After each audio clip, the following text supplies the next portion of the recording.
What is going on, everybody? Welcome back to the channel. Make sure my mic's good. My mic's good, hopefully. Doing something a little different today. I didn't jump on earlier to do the recap of the game, mainly just because, like, as soon as I got up, I got my son dressed, got my daughter to school, and then really just wanted to look at the tape. After a loss like that, I felt like I just had a lot of things I was curious about. But I do want to jump on here really to talk, recap the Steelers' loss to the Chargers. Just go over the good, the bad, maybe some stuff that I noticed live, but also some things that I, double check when I watch the film.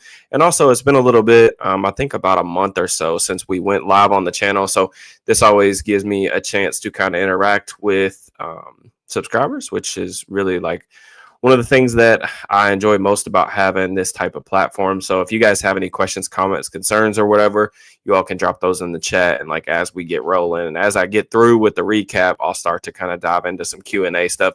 Not really sure about like how long I'm going to be on streaming, but we'll stay on here for a little bit, talk some ball. So yeah, I thought the pros to last night's game really start around the defense. I thought that the defensive line, the defensive front played extremely well. I thought that they made Justin Herbert pretty uncomfortable. I mean, you look at some of the numbers from this one. I mean, Justin Herbert had a 38% passing success rate. He was, like some of the analytical numbers, he was negative 4.7 EPA for the game. I thought they did a nice job just like really like making him uncomfortable in the pocket. I mean, there was a number of different times where it felt like multiple different players up front were winning their individual one-on-ones.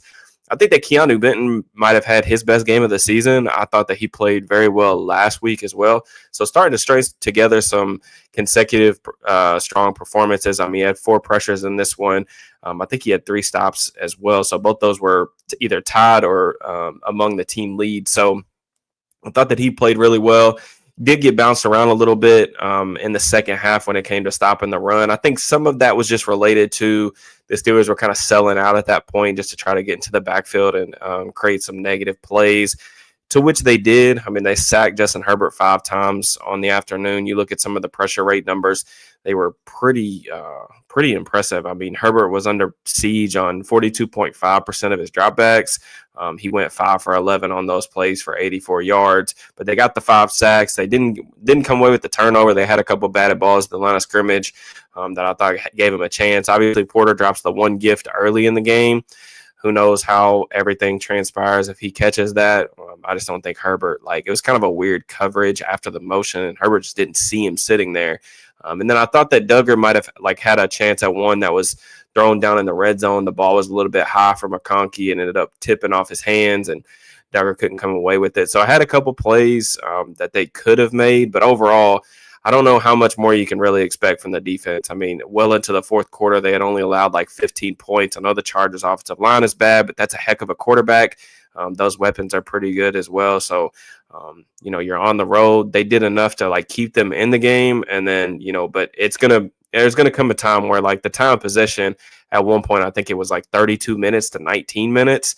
And you can say what you want, but the Steelers were, I think, 5 of 12 getting off the field on defense, which is mostly fine. But the offense, like I think they started the game like 0 for 8. They've been terrible on third downs over the last few games, and just the inability to sustain any drives was a huge part of this one in a loss. I thought the edge rushers individually all played extremely well. You saw quick wins from all 3 of those guys. Watt had a pass deflection and a sack. Herbig had the 1 sack off the chip help. That's actually a really interesting play. You go back and look at it on film. That touchdown that they gave up early in the season to the Jets and the Seahawks, where it's like that double crosser off play action where the receivers are in the tight split, and the Steelers hadn't made an adjustment early in the season. I think the Vikings hit them with that too, but it's really cool because like as soon as Herbert starts to check the play, once he sees the single high with Duggar coming down into the box, Pierre does a good job, motioning back to Jalen Ramsey. They communicated well, pass off the crossers, do the whole invert replace thing. So that was really nice. It was a good example of, the coverage and the rush working together. I thought Alex Highsmith had some really strong moments in this game as well. Some really quick wins, a really nasty ghost move that ended up in a quarterback hit. So again, pass rush, they did their jobs in this one. I would say the only player that I thought was like relatively quiet in their individual matchup was probably Derek Harmon. But aside from that, I felt like everybody had really strong moments. On the defensive side of the ball, like I said, James Pierre on that one play was really nice with the communication element, but I thought he played extremely well. You know, the hit stick that he laid on that fly motion sweep or whatever, really strong play. He gets off a block, discards it, comes and makes a huge stop. I thought that was really encouraging. I think that he's like deserves more playing time, just the way that he's played, regardless if Darius Slay is able to work himself back from injury. He went out with a concussion in this game. I just think that Pierre's had better film over the course of the season. I don't think anyone can really deny that. So regardless, I think he deserves to stay in the lineup. Of course, Asante Samuel Jr. is planning to visit the Steelers later on this week, I think on Wednesday, assuming like he doesn't sign elsewhere before then. We'll see what happens with that. Samuel is a boundary corner. I watched a decent amount of his film like earlier this week. We talked about him in the offseason as a potential ad as well. So we'll see what happens with that. I think that, he could land here. And, with some of the decisions that they've made with personnel, they just released Juan Thornhill. They signed Sebastian Castro after he was waived on Saturday as well to the active roster. So that's kind of a swap that they're making, but something just based on how well Jalen's played at safety these past couple games, I think that, they're going to, and the defense in general has just kind of stabilized over the past 2 weeks. I think they're going to leave him back there at center field. So, your cornerback depth is really going to be tested now that Slay's down and, Porter's been banged up a little bit as well, So we'll see what happens with that. Sticking with like the cornerback situation on the defensive side of the ball, I thought Echols was put in a lot of like really tough situations yesterday against Ladd McConkey in the slot.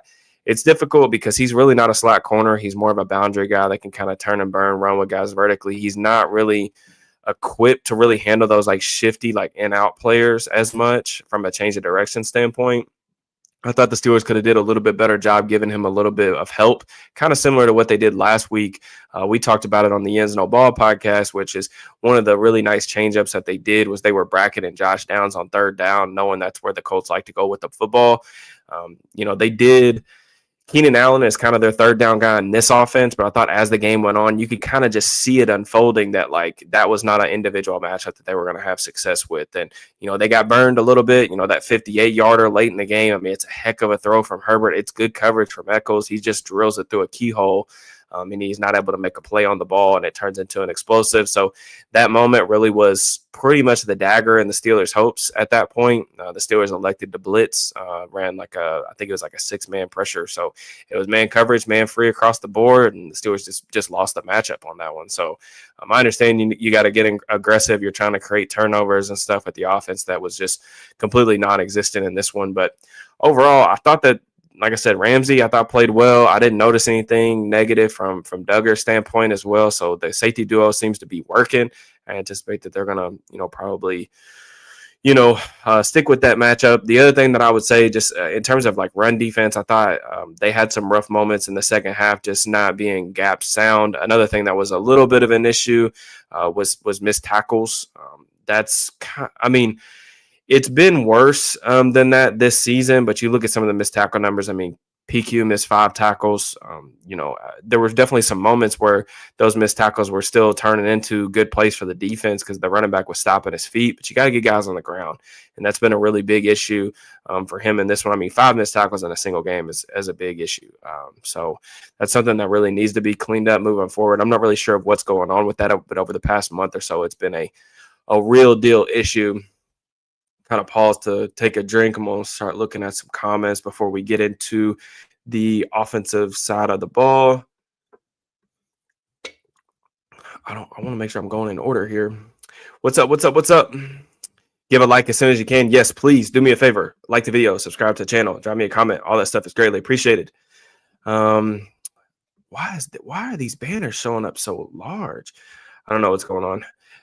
Every time I get on here and I try to go live, it gives me the StreamYard settings for like the Steelers Now folks, and it won't let me change it to my own brand or whatever, and it's really starting to make me angry. But I'll figure that out next time, I guess. But how about we trade for a safety?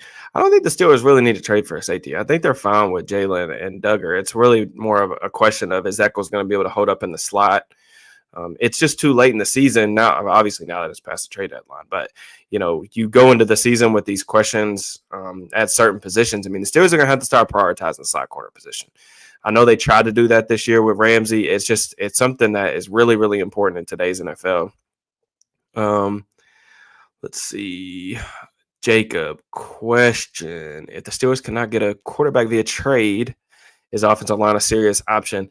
I would say no, just because, I mean, you invested the last, two of the last 3 first-round picks in tackles. You kind of just need those guys to stabilize. I thought Fautanu had a weird game last night, some really poor reps and then some really good reps, so it was like highly volatile. He only ended up giving up 1 pressure, which ended up being that safety that Rodgers took. But I would say no. If the Steelers are, if they're gonna go somewhere else in the first round, it probably needs to be wide receiver, and we'll kind of talk about that a little bit. So, what's good, Juice? Let's see here. I got some other comments as well. I'm gonna get to all those. I just want to finish what I was saying about the offensive side of the ball last night. Just abysmal on many different levels. I mean, starting with the passing game, I thought that Rodgers was terrible in this one, to put it bluntly. Just really looked panicked at any sign of pressure. I thought that there were some quick losses early in the game, especially on the left side. Broderick had a rough first couple series. And I just think it threw Rodgers kind of off his element a little bit. There was a lot of instances of him dropping his eyes to pressure, bringing himself to pressure, poor pocket navigation, and then just from an accuracy standpoint, missed some throws I think he typically would make. That shot play deep down the field to DK, he does have to kind of hitch up in the pocket because there's some immediate pressure. Metcalf's open, can't hook it up. That was a big one. The sail route to Jonnu was an excellent design. They're in a little pony personnel. They fake the ball. We pull the flat defender up towards the line of scrimmage. He's wide open. Whether it's a depth thing, maybe Jonnu is a little bit too shallow, but Rodgers isn't throwing that ball with anticipation. I mean, there's no one within 10 yards of any sort of vicinity to the receiver. We got to be able to hook that up. You just can't miss those types of opportunities in the NFL against competent defenses. And I thought that the Chargers played well too. I thought that the guys in the secondary played well. Their safeties fit the run better in this one than they really had coming into the game. I was a little bit disappointed that they couldn't get more going in the running game early in the contest. I thought that the Chargers were definitely keying on the pitch plays more than they probably had coming into the game as well. They were definitely ready for that stuff. I thought Darnell was getting pushed back into the backfield quite a bit by their edge rushers. You could tell that it was a priority to not let them, gain access to the perimeter pretty quickly. But yeah, I mean, I think the one of the turning points I felt like in the game was, Warren gets them down in the red zone, and then you have that 3-play sequence where, it's second down. They have a run play called. Rodgers does a little RPO, and he tries to throw the slant to DK, but Dupree drops into the slant window. It ends up in a nothing burger there. On third down, they run a choice route to Kenneth Gainwell out of the backfield. Rodgers is late getting him the football, and then spins away from contact. It sails the ball to him. If the ball, even though the ball's late, if it's to the right shoulder, he's going to end up getting the first down, if not the touchdown, because he's on a linebacker in space. I'm assuming you're calling that play to get the ball to him anyway. And then on fourth down, they're running another kind of option or choice route to a bunch. They get Pat Freiermuth with the free release off the stack formation, and he wins inside. It's not a ton of separation, but it's one of those things where if you trust the tight end, you got to put it on his body, and hopefully he can fall forward and get the first down for you. What you don't want to do is just they're ending up playing head up or almost outside leverage on DK to the single receiver side. And then you got a safety over the top too. It's just a back shoulder fades in the red zone are really low percentage throws. And it's really not something that DK does extremely well, even though it's something Aaron has historically done well. But there was no chance. There was no room to fit that ball in. It's just, you're just chucking it up off a predetermined read that really makes no sense instead of playing the play out. The Chargers did some creative stuff in terms of being able to take away his first read. They did some things about bracket and DK. One example in particular was a third down play where DK's in the slot, and one of the tendencies that the Steelers have, because it's such a limited amount of plays concepts that they actually run in the passing game in the dropback world. When DK's in the slot, he runs 2 routes. Okay, he runs a slant or he runs like a speed out, like a quick 5-yard out. Well, one of the things that the Chargers did was they had they were playing man coverage, but they had the slot corner kind of like lined up like head up or almost like a little bit outside shade, like as if they're going to allow the slant. Right before the snap, he kind of shifts inside a little bit, and then the safety ends up coming down, kind of playing like outside leverage. So it turns into a bracket. So then as Rodgers like catches a snap and looks up, the leverage of the cornerback is changed, and then it throws the play off because like there's nothing else, there's nowhere else to go with the ball. So, I think you definitely saw some struggles in this one with some of the complementary or auxiliary pieces too. Like Calvin Austin had a couple of drops, didn't play well in this one. Roman Wilson, they run a little dagger concept right before the half, and he ends up drifting like 7-8 yards up the field on what should have been a conversion, at least to put him in like field goal range. So it's just like playing a lot of young players on offense, and you got a quarterback who's like extremely limited at this stage of his career. And that's kind of like the perfect encapsulation of like how everything can just go off the wire. So I thought Jaylen Warren played really well. I'm still not really sure why he's not playing more. I'm not really sure why he's not getting the football more. If you guys figure that out or find out, y'all be sure to let me know. I would love to know. But I don't even know if he played 50% of the snaps last night. When he gets the ball, the offense looks good. When he doesn't get the ball, and that this has happened multiple times, especially in losses that they've had where they've kind of inexplicably went away from him in the second half of games. And I just don't understand it. So, but I'm not the offensive coordinator, so it is what it is. Is there anything else I want to do? I mean, Boz missed a field goal. I feel almost guilty about complaining about that, just because he's been their best player all season long. He's entitled to miss one field goal, especially, in that situation. It doesn't even really affect the final outcome of the game. Keyshawn Williams, you got to catch the ball. If your only job is to return kicks, you can't put the ball on the ground. So, like, I would not be surprised, just given how the offense is functioning over the last few weeks. Wouldn't be surprised if he's sent back down to the practice squad, and MVS has brought up a receiver to get some snaps, knowing his familiarity with Rodgers. That's something that I would definitely look out for in this one. And then I also put like Arthur Smith on my Dudes and Duds column that I write for Steelers Now.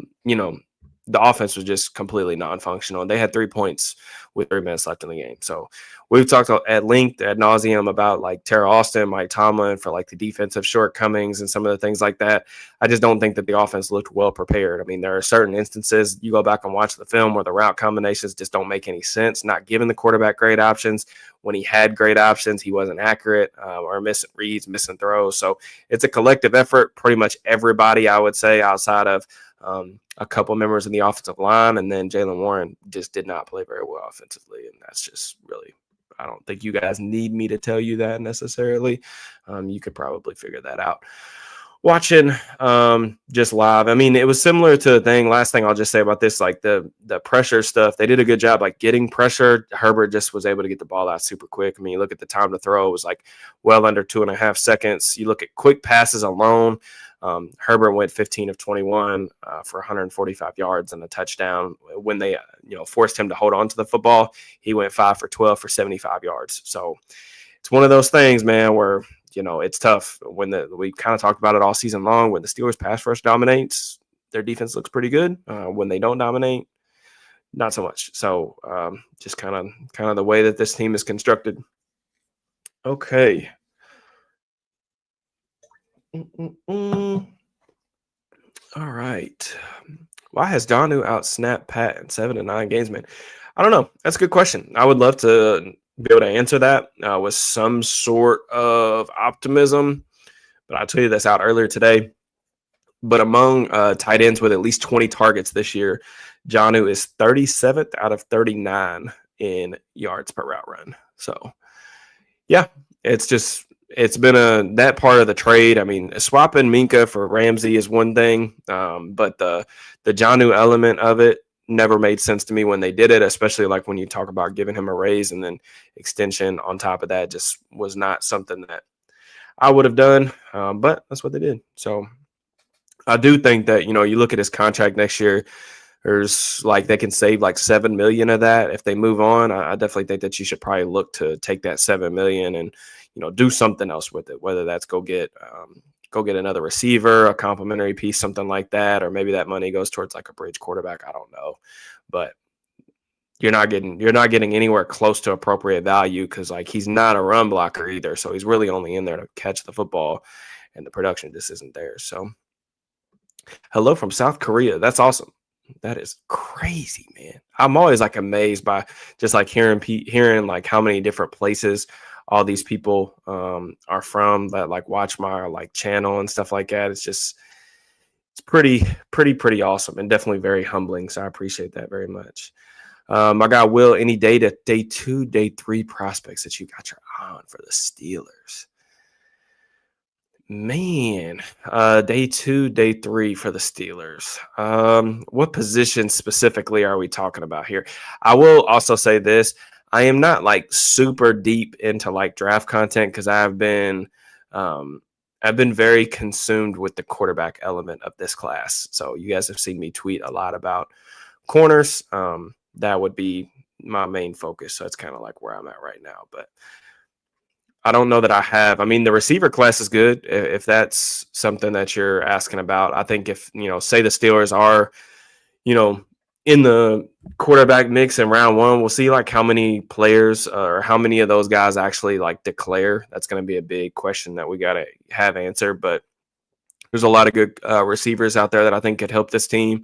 You look at, some of my favorites that I've watched this season. I think Jeremy Bernard is a really nice player, like not a great athlete necessarily for Bama, but like just super reliable. I feel like he's somebody that's going to be like maybe like a low end, like wide receiver 2 for a long time in the league. A lot of the other guys that I feel like I really like have kind of ascended into that round 1 territory. Jordan Tyson was my number 1 receiver coming into the season. I think Carnell Tate's taking a leap. Kyle Lemon's going to be a first-round player. Chris Bell is taking a leap. He's going to be a first-round player. Some of the other guys, like Chris Brazzell, is a really nice one from Tennessee. I think he's had a good season. And Omar Cooper, I know he's had some really frustrating drops from Indiana, but that kid can definitely play. So those would be some guys that I would kind of look at. So do quarterbacks simply have a bad day? I mean, just think in general, you can have bad days as a professional athlete. Like, I don't even think that's, that's definitely not outside the realm of possibility. There was definitely some throws yesterday that he missed that I just don't think you typically associate with Aaron Rodgers. Limitations aside, I don't think we see that very often. And that's probably one of the reasons for optimism that it's like, okay, this won't be, something that continues forward. But I mean, the mobility aspect of it, that's not going to get better as the hits keep accumulating as the season goes along. It's just not. And that's kind of one of the things that I kind of wanted to touch on a little bit as well. I think people can sometimes get frustrated with the way that some people cover the team, myself included, when we talk about the sustainability of certain things and like the fragility of it. When we talk about like, okay, like, can you do this for a full season? So we've talked about this a lot, especially on the podcast, which is like, okay, can you go through an offense where you don't really move the ball down the field? And like, if you do have to hold on to the ball and get away from a bunch of like quick game stuff, underneath throws where you're relying on yak, can you live in a passing game that is that one-dimensional when you're also like not a very efficient play action passing team? And like, this is some of the stuff we talk about is like, it's not that you're trying to discredit the quarterback or trying to pour like cold water on the fan base. It's just as the season goes on, teams adjust, they get tendencies, they understand like what you're trying to do on offense. So that's why like I talk so much about like continually evolving, not just on offense, but on defense too. It's one of the reasons that the Steelers have kind of flamed out late in seasons under Tomlin over the past, 5, 6, however many years. And that's because like they've kind of just been really limited in what they do schematically, and they don't continually add those layers. And like with the offense, somebody tweeted me today and was like, hey, DB, like what are some of the things that you would like to see them do offensively? Talking about like we talked about, we wanted to see more too high, and they did that against the Colts.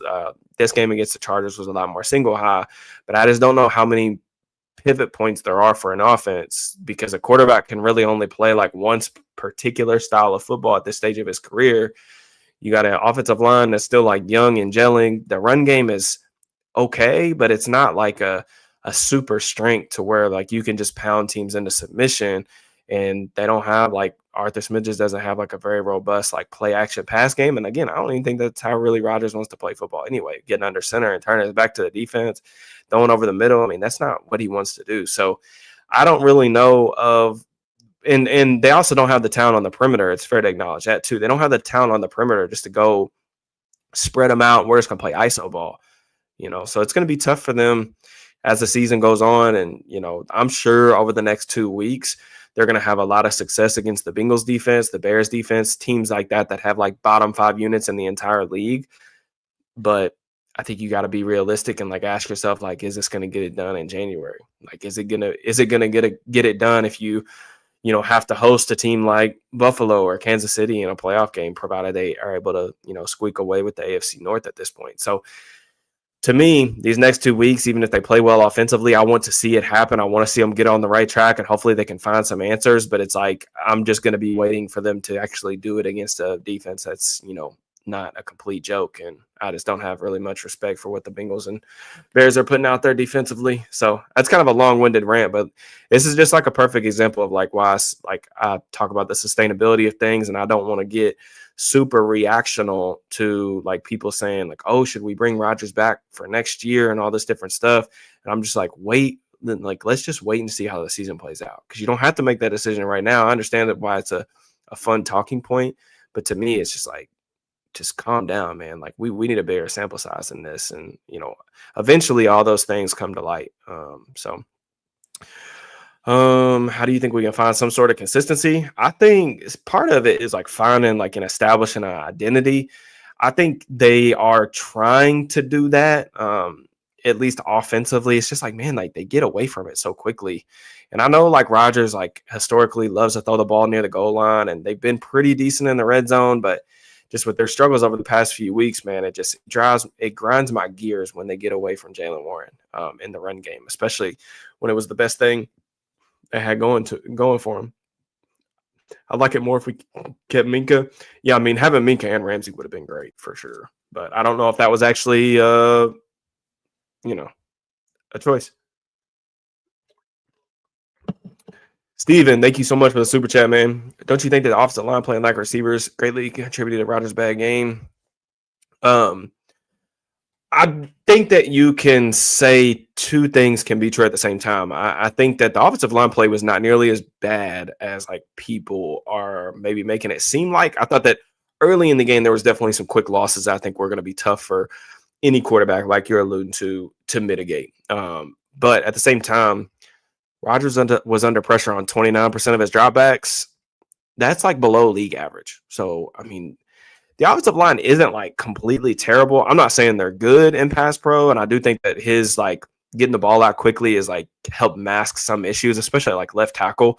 But this isn't like some atrocious like pass pro unit that is just like the Chargers last night. That is a unit that you can look at and say like, yeah, this is untenable stuff. Like you're going to need a one-of-one type of quarterback, an elite quarterback to, overcome that. I don't feel that way about the Steelers offense. I know some people do. I don't.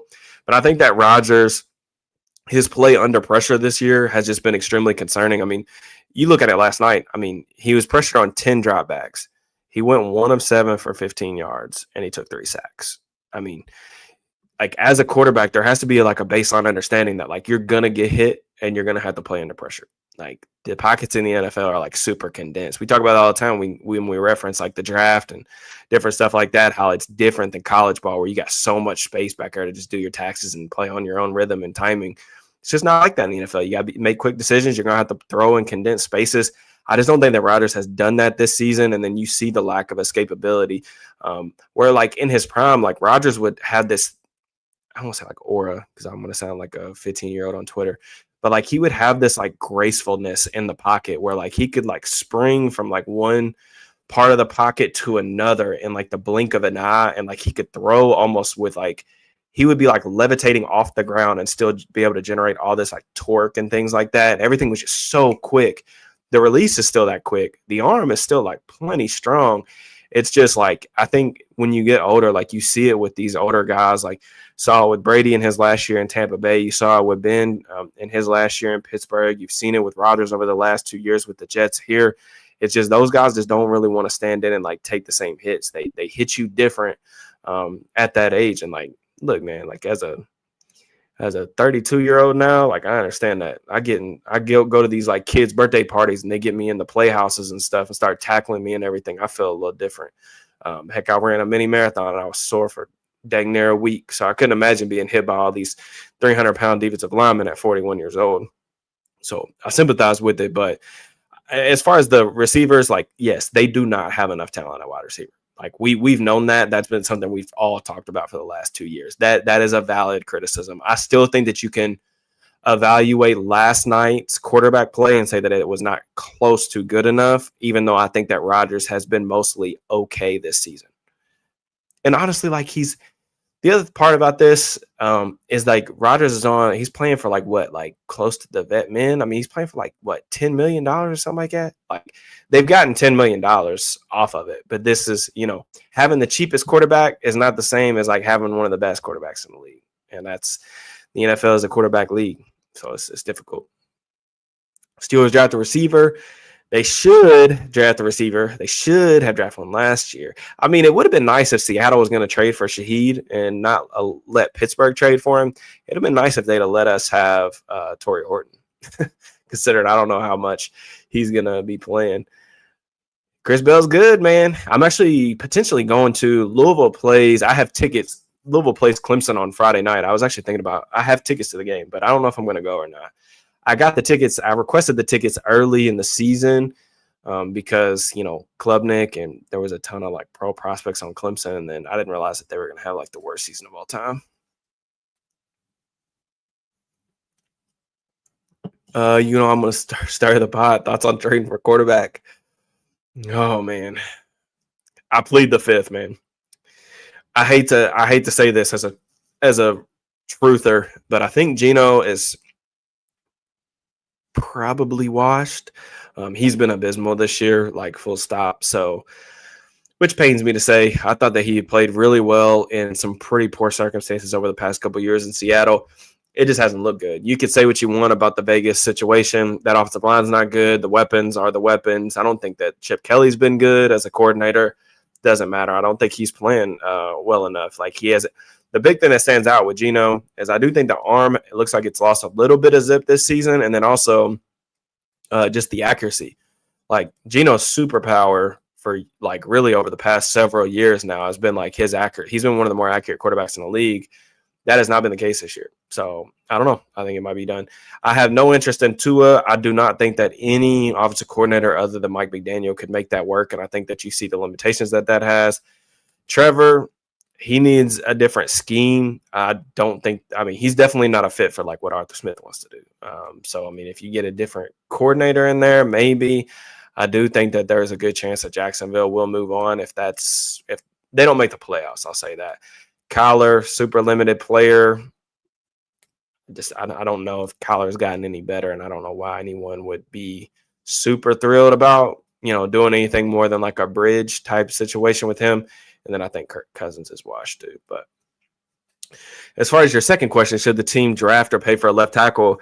I was surprised that they didn't like try to go get some sort of like insurance. It's tough because like in free agency, like your insurance tackles are like your Jalen Moores and stuff, which is like you're gonna be paying. I don't know what Morgan. I think he's like $15 million. You're gonna pay $15 million for a backup? No, you're not gonna do that. And then it's like you just drafted the dude, and he hasn't really played his natural position. So I understand like wanting Jones to start. I don't think I think he's a replacement level starter. Running that back for another year. If you get the quarterback in round one and that's the result is like you got to play Broderick Jones for another year at left tackle, then okay. I mean, because at least you got the quarterback. Then you can then you can feel good about that element of it. But see, I do think the line is improving. I don't think the line's nearly as bad as like people think it is. There are some elements to the offensive line that like still drive me crazy. Like they don't work together very well in combo blocks. I do think they've been a little bit better with the stunt pickups and working better in that regard with one another over the past couple of weeks. But JJ said, I don't know if I trust anyone's hands on this team. Yeah, I understand that for sure. Why are we getting the best weapon 15 touches a game?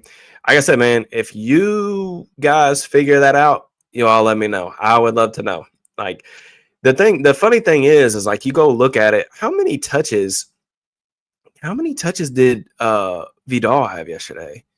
I think he had more than Warren. Yeah. Kamani Vidal carried the ball 25 times yesterday.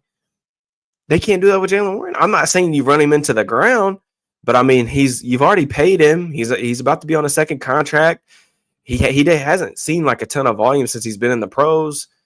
Sometimes you just got to do what you got to do to come away with the win. I'm not saying you run him into the ground for no reason, but in games like that where like he's very clearly the best thing you got going, oh, I think that's a good shout too. What pick in the draft do you expect to have? I mean, it really just depends. I mean, they're going to be picking in the middle of the first round probably if they don't make the playoffs. The Steelers are going to need to get to 10 wins to win the AFC North. It's not realistic for the AFC North to get a wild card, in my opinion, because you look at the wild card teams right now. The Bills are a wild card team. They're definitely making it. The Chiefs are currently a wild card team. They're definitely making it. And then you got another team, and it's like they just lost to the Chargers last night, who now have, like a 2-game lead on them with the tiebreaker or something. So they're going to, I mean, not saying they're definitely going to make it, but the Steelers, like, it's division or bust, I feel like, for them. So I will take a brief pause real quick. If you guys could, so we got a decent amount of people in here. If y'all could, just do me a favor, like the video for me. And then if you're not, I'm sure you guys are seeing a lot of the channel members pop up in the chat. If you guys are interested in that stuff this week, I think we are going to do, I'm already clipping up some clips for a film room on the third down stuff from the offense last night. So I'll have that up tomorrow. Talk about that in the film room. Last week we did a film room on like split field coverages, Jalen Ramsey, Kyle Duggar. That's up there. And then the Yen Zone Ball podcast, which is like usually like around like an hour and a half worth of me and John Ledyard just going back and forth about, the team, philosophy, team building, film room observations, all that stuff. And it's $4 a month. There's no long-term commitment. I also have some like NFL draft stuff on there as well. Some quarterback film rooms and things like that. I actually think this week, if I can get time, I think we're going to look at another quarterback in the film room. I just tweeted about him, Brendan Sorsby from Cincinnati. So maybe we'll do that later in the week as well. But yeah, if you guys are interested in that, the link is in the description of all my videos. So the only reason I brought up an offensive lineman is because Broad and Isaac. Yeah, for sure. I think the Isaac thing is interesting. I don't think that Spencer Anderson is like someone that I would feel great about necessarily at left guard if you're bringing Broderick back as well, because then I think you could run into a situation where it's like the left side of the line is just untenable. Assuming you're going to take a right-handed quarterback, that's not great. So, but I mean, you can find guards though. Like you don't need a guard in round one. Like you can find good guards. And I also think I will say this: my buddy James Foster over there at I forget what his handle is now, but he's tweeted about this multiple times. But the guard class looks really good, and that's super encouraging for the Steelers. So, for sure, Daboll is going to look great. The Daboll thing is like he's definitely capable of being a good offensive play caller. I think that is obvious. The thing about Daboll is I would imagine he's probably going to go back to Buffalo. Maybe, I don't know. The NFL is in a different spot than when Daboll first came into his own as a coordinator. I mean, I think of him as much very much like a power spread guy, and the NFL just like kind of moved away from that. How does 10 get snaps? Well, there's a lack of attention to detail. It's just like, who else are you going to play? I think that's kind of tough. I mean, I think at some point, like it's worth playing the young guys just to see if they can provide you something. If there's not anyone obviously on the roster that should be taking the snaps away from them. I mean, like I like Skoranek, but like, is putting Skoranek on the outside and asking him to separate going to be any better? Not really. Like he can do the run game dirty work stuff for you. But I haven't watched Jaden enough, brother. I've seen him a good amount live, just watching Kyle Lemon, but I haven't like sat down and like actually like studied him. I will say that I've never like watched him and been like blown away necessarily. So take that for what it's worth. I mean, I could, I don't know. I'm on vacation starting on Wednesday for like a week and a half. So I'm planning on like posting as much content as I possibly can. So that'll be something that maybe I'll look at his film, but take that for what it's worth. So I see there's I saw Zach just put that in the chat too about Dayball. How high priority? I already talked about left tackle. You guys are not happy with Broderick right now. I see that. Let's see here. Am I lagging? Why am I lagging so bad? Yeah, I mean, I also think the other part about the left tackle conversation is, you know, I don't know if there's even a left tackle in college right now that's going to make sense for them in round one. I can't think of anyone that I've seen that's like jumped off the page in terms of like, yeah, this guy's who you know, they would be able to get. And I also like really want, like, I just think that the idea that you can just continually pass off the quarterback solution is just not, it's not for me, man. Like I've seen people probably the most common rebuttal or like comment that I get on social media these days is like people saying that, and again, everybody's got their opinions. I respect other people's opinions, even if it doesn't match my own. But the most common response I get on like tweets and stuff is like, oh, like the Steelers should continue to like build out the roster, like build the rest of the roster. And it's like, I understand that. And I'm not saying you need to force a quarterback if there's not one like available to you in the first round. But it's like, man, like at some point you got to take another swing. Like you got to get aggressive. And you know, the idea behind building out the rest of the roster sounds good until you realize the fact that like TJ Watt and Cam Hayward are like at the very tail end of their primes. Like they're not going to perform at this level very much longer. And then when you talk about if they push the selection of a quarterback off another year, right? Well, then you know you're not running a Super Bowl with a rookie quarterback. So it's like 2 years down the road, and it's like I hate that for them, even though like they're getting paid very handsomely to be here, and you know, but I just feel like it's almost like a waste of time. Like, what are we doing? Like, I would hate for that to be the case because then let's say you go 2 more years without like having a quarterback that you can realistically win with. Like, you know, TJ's done at that point, Cam's done at that point, Alex Highsmith's over 30. It's just, I don't know. I feel like you got to have more of a sense of urgency than that. So does that mean getting super aggressive come draft weekend, especially with it being in Pittsburgh? I would like to see it. Well, again, it's all contingent on how many of these guys actually leave school. But let's see here. Do you think the Steelers take Broderick's 5th-year option if he ends the season playing like he is right now? I don't think so, but it's really hard to tell what they would do. I just think when you look at what they're asking from him from a schematic standpoint, the amount of help that they're giving him, I would be absolutely baffled because to me, like they call plays and operate on offense like they don't trust him in pass protection. If you don't trust a guy in pass protection, why in God's green earth would you want to like pay him a 5th-year option type of salary? That would not be what I would do.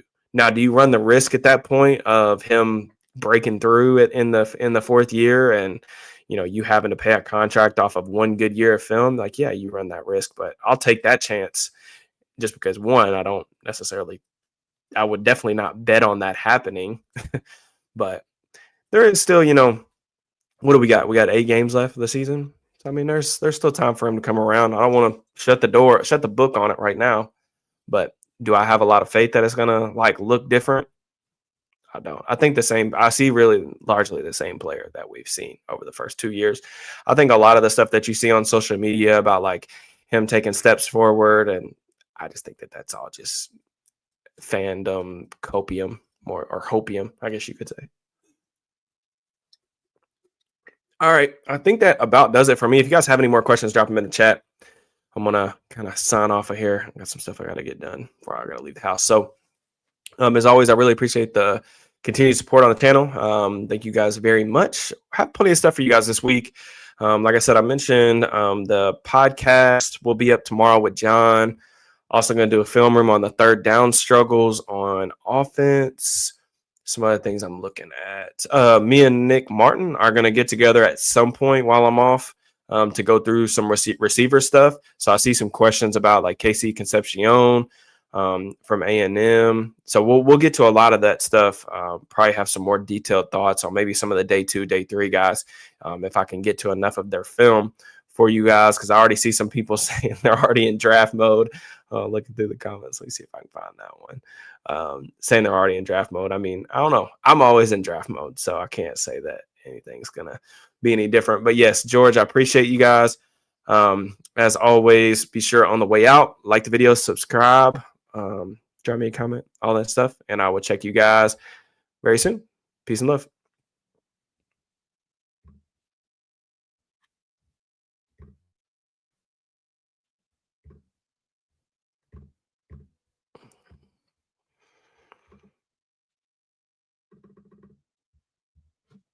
Mm-mm-mm.